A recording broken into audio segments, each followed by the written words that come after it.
لقد كان لكم في رسول الله أسوة حسنة لمن كان يرجو الله واليوم الآخر وذكر الله كثيرا. نحمده ونصلي على رسوله الكريم اما بعد فاعوذ بالله من الشيطان الرجيم بسم الله الرحمن الرحيم رب اشرح لي صدري ويسر لي امری واحلل عقدۃ من لسانی یفقہوا قولی. ہمارا آج کا موضوع امانت داری، ٹرسٹ وردینس. قال اللہ تعالی ان اللہ یأمرکم ان تؤدوا الامانات الی اہلہا. اللہ تعالیٰ کا ارشاد ہے، اللہ تمہیں حکم دیتا ہے کہ امانتیں اہل امانت کے سپرد کرو. امانت کا لفظ امن سے ہے، الف میم نون. امن یأمن امانتن کا معنی ہوتا ہے امین ہونا، امانت دار ہونا، ٹرسٹ وردی ہونا، قابل اعتماد ہونا. اسی سے صفت امین ہے. امن کا لفظ بھی اسی سے ہے، جس کا معنی بھروسہ کرنا، اعتماد کرنا ہوتا ہے. اسی سے لفظ امان ہے، کسی کو امان دینا، حفاظت میں لینا. ایمان لفظ بھی اسی مادے سے ہے. گویا امن، امانت، ایمان سب کا سورس ایک ہی ہے. اگر دیکھا جائے تو ان تینوں کا باہم ایک دوسرے سے تعلق بھی ہے. جس کے اندر ایمان ہو اس میں لازماً امانت داری بھی ہوگی، اور جو شخص امانت دار ہو وہ دوسروں کے لیے اور خود اپنے لیے باعث امن ہوگا. امانت کا تعلق کسی خاص چیز سے نہیں. امانت میں تمام چیزیں جو حقوق اللہ اور حقوق العباد سے تعلق رکھتی ہیں وہ سب شامل ہیں. ابو حیان الاندلسی ایک مفسر ہیں، ان کی تفسیر ہے البحر المحیط.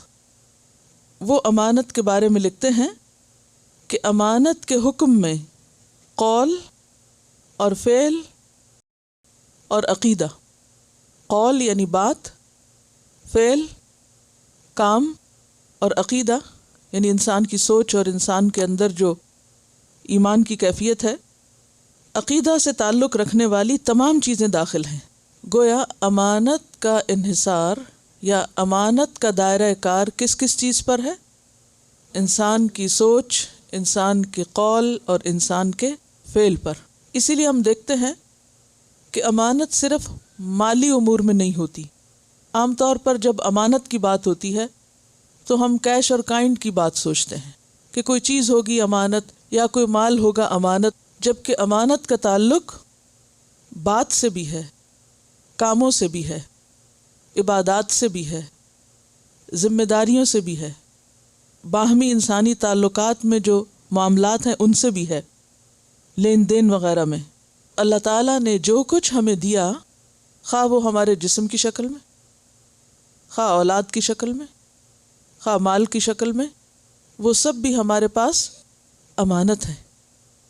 حتیٰ کہ ہمیں دیا جانے والا اختیار اور ارادہ وہ بھی کیا ہے؟ امانت.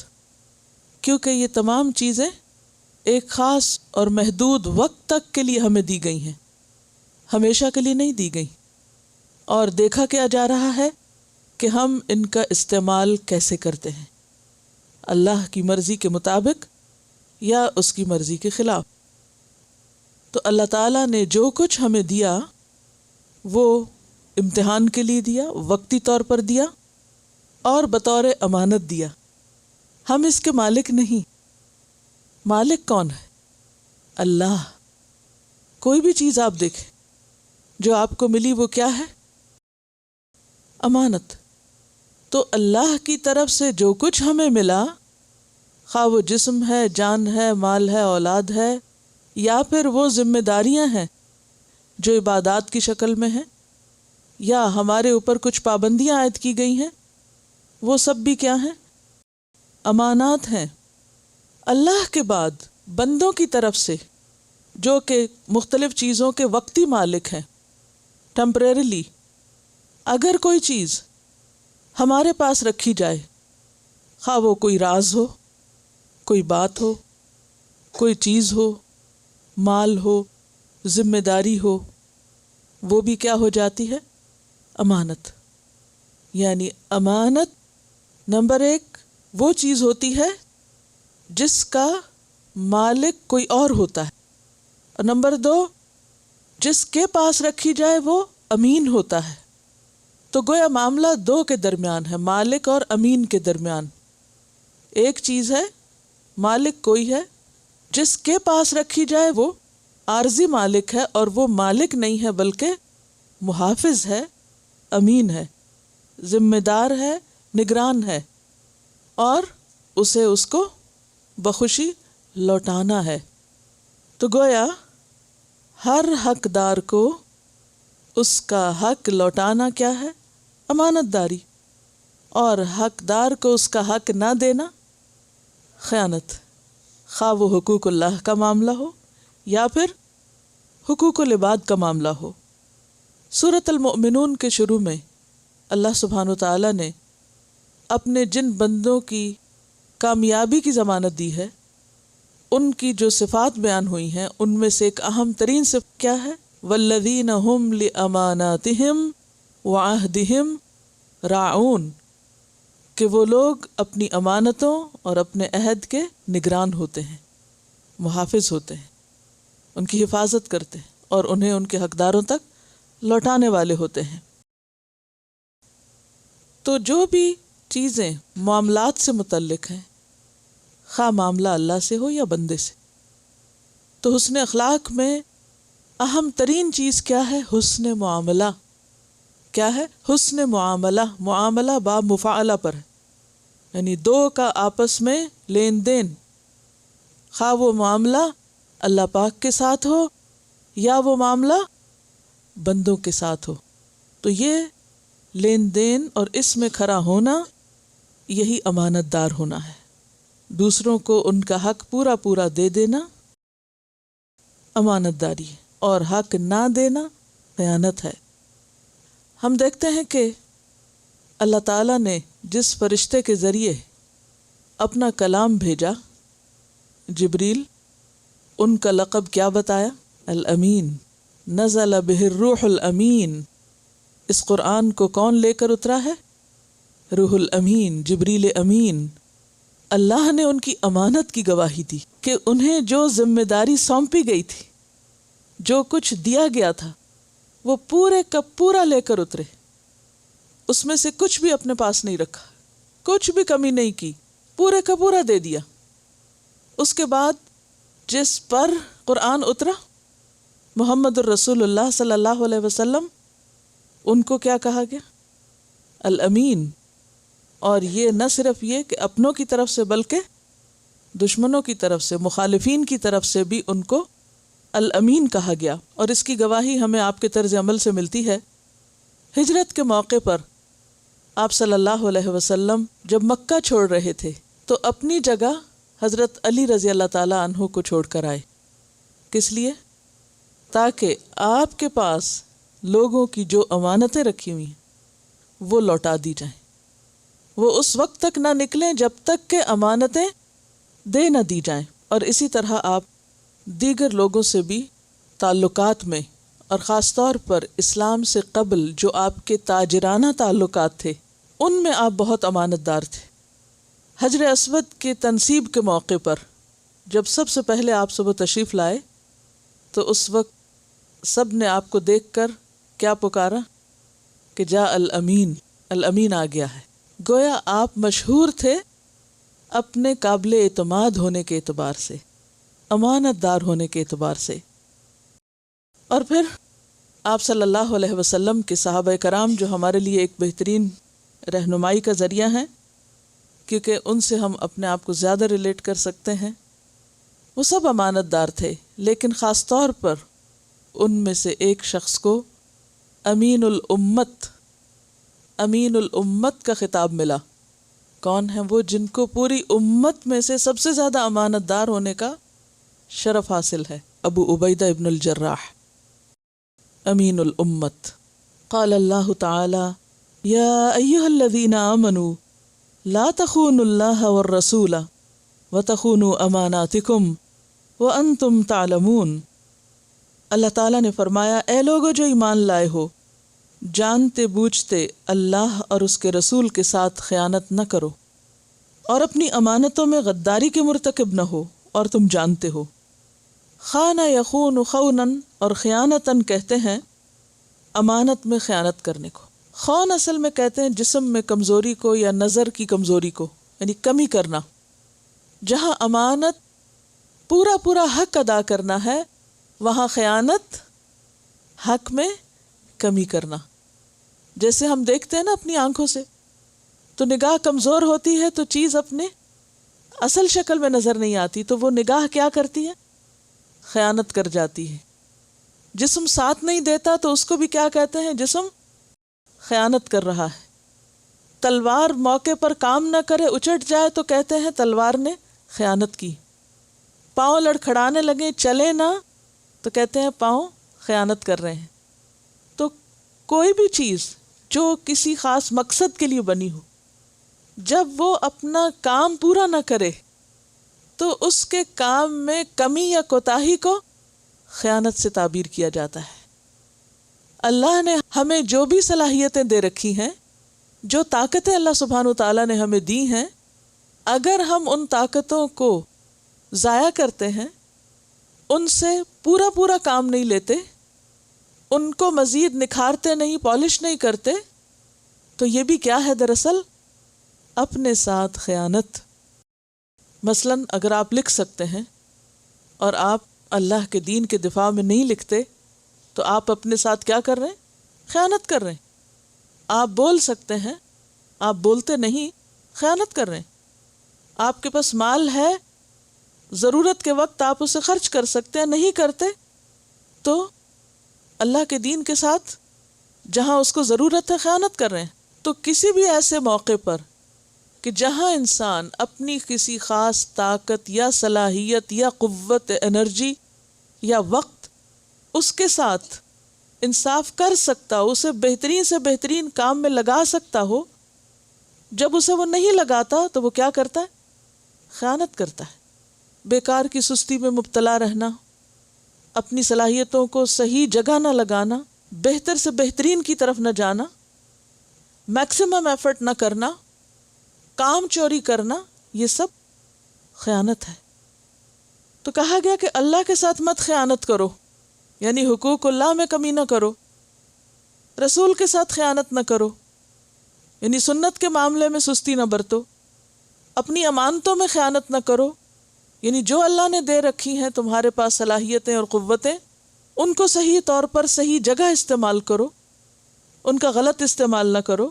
وَأَنْتُمْ تَعْلَمُونَ، اور تم جانتے ہو، تمہیں پتہ ہوتا ہے کہ تم کیا کر سکتے ہو، اور جو کر سکتے ہو پھر نہیں کرتے، اسی کا نام خیانت ہو جاتا ہے۔ قال اللہ تعالی ان اللہ لا يحب الخائنین، اللہ تعالیٰ فرماتا ہے یقیناً اللہ خیانت کرنے والوں کو پسند نہیں کرتا۔ خیانت کار لوگ اللہ کے محبوب نہیں ہو سکتے۔ ایک اور جگہ پر آتا ہے ان اللہ لا يحب من کان خوانا اثیما، بے شک اللہ نہیں محبت رکھتا کسی ایسے شخص سے جو خیانت کار ہو، گناہگار، کیونکہ اپنے ساتھ خیانت دراصل کیا ہے؟ نعمتوں کی ناشکری، ناقدری۔ یہ زندگی ایک امتحان ہے اور اس میں ہمیں بہت کچھ اپنی آخرت، اپنے کل کے لیے سمیٹنا ہے، تیار کرنا ہے۔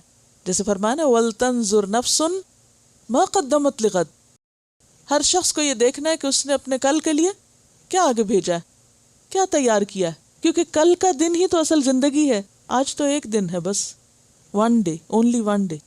ہم یہاں ایک دن کے لیے ہیں صرف اس دنیا میں، اور اصل زندگی کل شروع ہونے والی، اور کل کی زندگی کا انحصار آج کے عمل پر ہے کہ آج ہم اپنے لیے کتنا سمٹتے ہیں، کیا کرتے ہیں۔ تو اس میں ہر شخص کو اپنی اپنی طاقت، اپنی اپنی ہمت، صلاحیت کے مطابق زیادہ سے زیادہ خیر کے کام کرنے ہیں تاکہ اس کی کل آرام سے گزرے، جو ہمیشہ کی کل ہے۔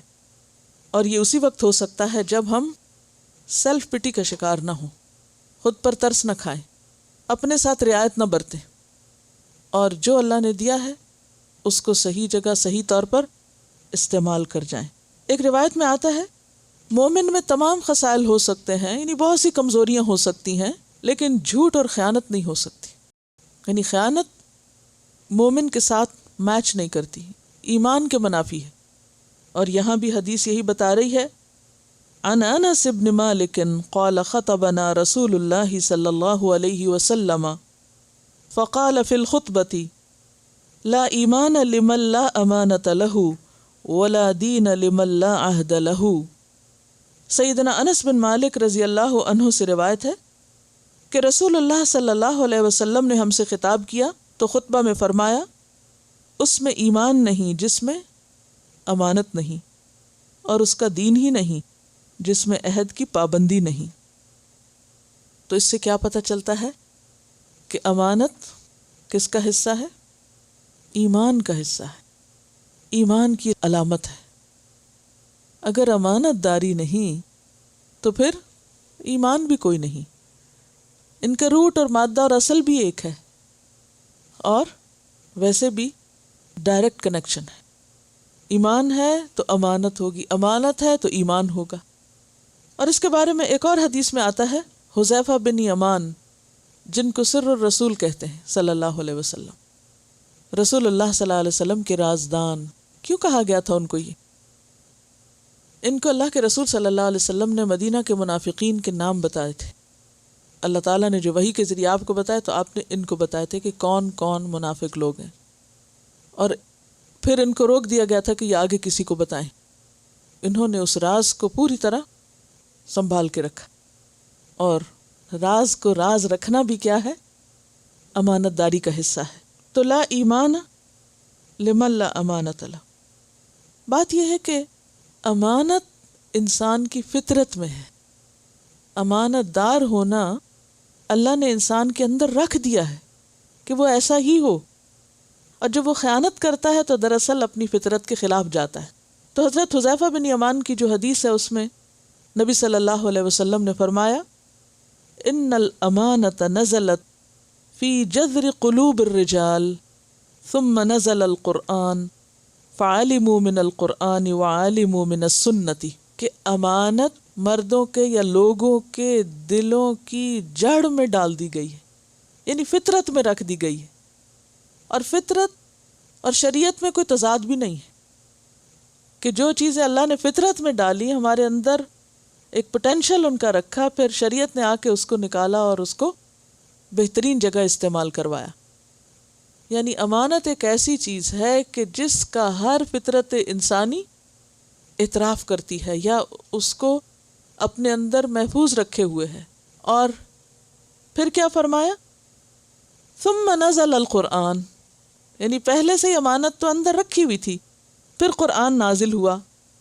فعلموا، تو لوگوں نے علم حاصل کیا، سیکھا. کس چیز کا؟ امانت کا. کہاں سے؟ من القرآن، قرآن سے. یعنی اس امانت کی ادائیگی کو ادا کرنا کہاں سے سیکھا؟ قرآن سے سیکھا. وعلموا من السنۃ، اور انہوں نے سنت میں سے علم حاصل کیا، سنت میں سے سیکھا. تو گویا امانت تو ہے اندر، لیکن ادائیگی تب ممکن ہے جب انسان علم حاصل کرے قرآن اور سنت کا، اور یہی چیز اس کو واضح کر کے سامنے لے آتی ہے کہ کیا کرنا چاہیے اور کیا نہیں. قرآن مجید کی ایک اور آیت جو سورۃ الاحزاب کی آیت ہے، اس میں اللہ تعالیٰ فرماتے ہیں اِنَّا عَرَضْنَا الْأَمَانَةَ عَلَى السَّمَاوَاتِ وَالْأَرْضِ وَالْجِبَالِ فَأَبَيْنَ أَن يَحْمِلْنَهَا وَأَشْفَقْنَ مِنْهَا وَحَمَلَهَا الْإِنسَانُ إِنَّهُ كَانَ ظَلُومًا جَهُولًا. اِنَّا عَرَضْنَا الْأَمَانَةَ، بے شک ہم نے پیش کیا امانت کو. یہ امانت کیا ہے؟ یہ دینی فرائض اور ذمہ داریاں ہیں، اطاعت کا عملی تقاضا. علی السماوات والارض والجبال، آسمانوں پہ پیش کیا، زمین پہ پیش کیا، پہاڑوں پہ پیش کیا کہ یہ شریعت کے احکامات لے لو، ان پہ عمل کرو، اور اگر کرو گے تو پھر جنت جیسی جگہ ملے گی، بہت عزت اور مقام پاؤ گے، اور اگر نہیں کیا تو سخت سزا پاؤ گے. فَأَبَيْنَ أَن يَحْمِلْنَهَا، تو یہ دیکھ کر کہ یہ تو بہت بھاری کام ہے، انہوں نے اسے اٹھانے سے انکار کر دیا. وَأَشْفَقْنَ مِنْهَا، اور وہ اس سے ڈر گئے. وَحَمَلَهَا الْإِنسَانُ، انسان نے اس کو قبول کر لیا. کیا دیکھ کر؟ اس کے اجر کو دیکھ کر. ہے تو ایک پازیٹو چیز. اِنَّهُ كَانَ ظَلُومًا جَهُولًا، ظلوم اس ظالم کو کہتے ہیں جو عدل بھی کرے، اور جہول اس جاہل کو کہتے ہیں جو علم بھی رکھتا ہو. لیکن پھر کہاں ظلم کرتا ہے اور کہاں جہالت برتتا ہے؟ ادائیگی امانت میں، کہ اس نے پھر حق ادا نہ کیا جیسا کہ حق ادا کرنے کا حق تھا. یہ بالکل ایسے ہی جیسے اللہ تعالیٰ فرماتے ہیں وَمَا قَدَرُ اللَّهَ حَقَّ قَدْرِهِ، اللہ کی معرفت کا حق ادا نہیں کیا، پیغمبر پر ایمان لانے کا حق ادا نہیں کیا، قرآن کو سمجھنے کا حق ادا نہیں کیا، دین پر پھر چلنے کا حق ادا نہیں کیا. تو بات یہ ہے کہ ظلوم اور جہول ہونا یہی ہے کہ جانتے بوجھتے ہوئے کہ کرنا کیا چاہیے پھر نہ کرنا. کیوں نہ کرنا؟ بعض اوقات محض سستی، بعض اوقات حساب کا اور احتساب کا کوئی خوف نہ ہونا کہ اچھا کوئی بات نہیں، کر لیا تو بھی ٹھیک ہے، نہ کیا تو بھی ٹھیک ہے.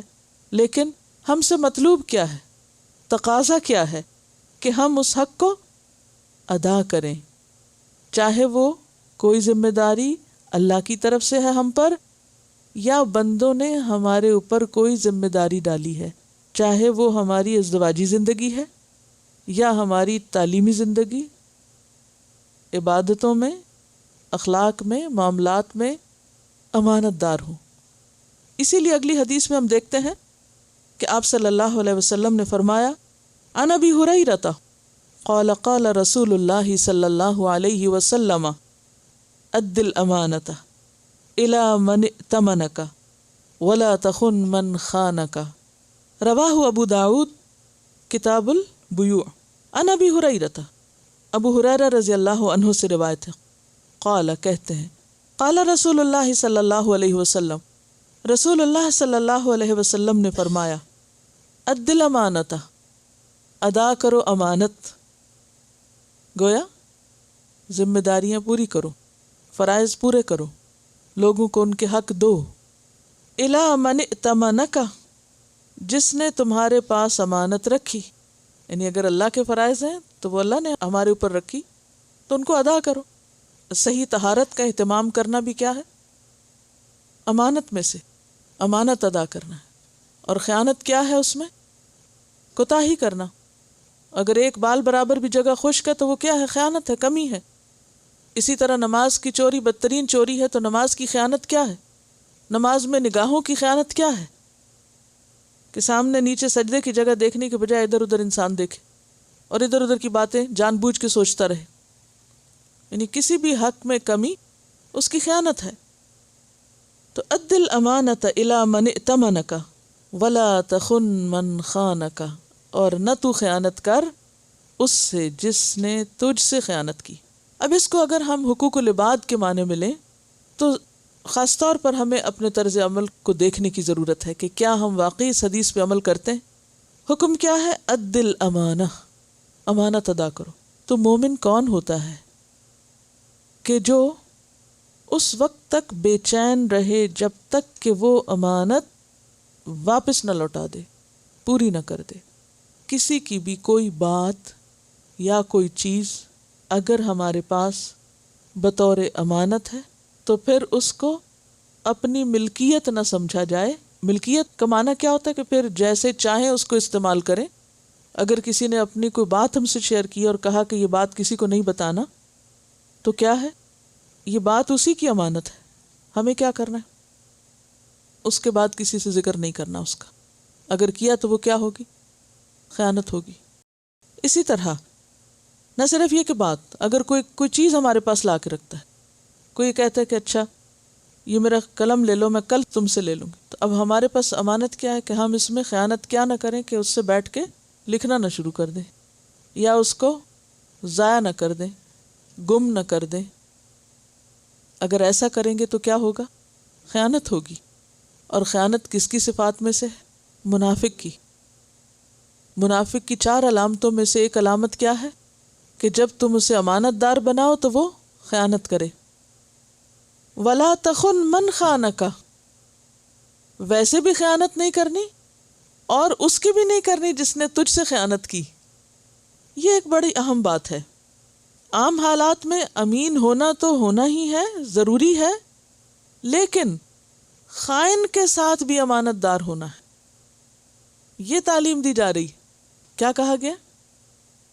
امانت کو اس حد تک ادا کرنا ہے کہ حتیٰ کہ کوئی اگر تمہارے ساتھ نہیں بھی وہ پورا کرتا حق، تو تمہیں اس کے ساتھ بھی کر، کیونکہ اگر ایسا نہیں ہوگا تو پھر تو کوئی کسی کا بھی حق ادا نہیں کر سکتا. کیونکہ عام حالات میں کیا ہوتا ہے، کوئی انسان اس کے ساتھ اچھا کر رہا ہے، مثلاً کوئی آپ کو آپ کا حق دے رہا ہے، آپ کے شوہر ہیں یا بچے ہیں یا دوست ہیں یا کوئی بھی، کوئی شخص آپ کو آپ کا حق دے رہا ہے، تو آپ بھی کیا کرتے ہیں؟ اس کے ساتھ اچھا ہونے کی کوشش کرتے ہیں اپنے حیثیت میں. لیکن اس وقت انتہائی مشکل ہوتا ہے جب کوئی آپ کو آپ کا حق نہیں دیتا.